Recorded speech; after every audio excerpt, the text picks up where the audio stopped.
Magandang araw sa inyong lahat at welcome sa aking channel.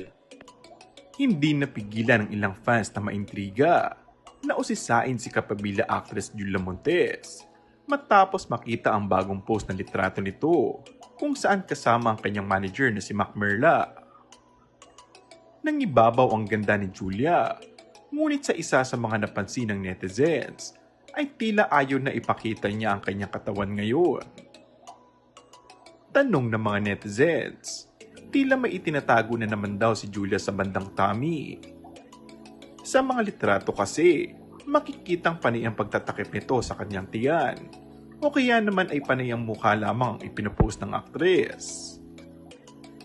Ngunit agad naman dumipensa ang aktres at nahihiya lamang di umano ito dahil medyo nag-struggle raw siya sa pagpapapayat, lalo na at may proyekto muli siyang gagawin ngayong taon.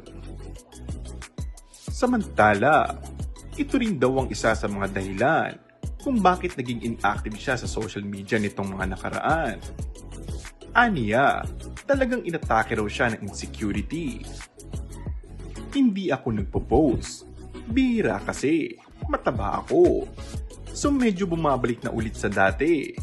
Hindi naman madali, lalo na't medyo nagkakaedad na rin ako. So ang hirap talaga, sabi ni Julia. Inamin din ng aktres na napepresyo siyang magpapayat dahil kailangan niyang habulin ang dati niyang katawan. Medyo na-pressure na ako. Kailangan kong habulin yung katawan ko bago ko magsimula. Samantala, kahit stress ay kitang-kita naman sa aurahan na very happy si Julia sa pagsasama nila ng boyfriend na si Coco Martin. And that's all for our today's video.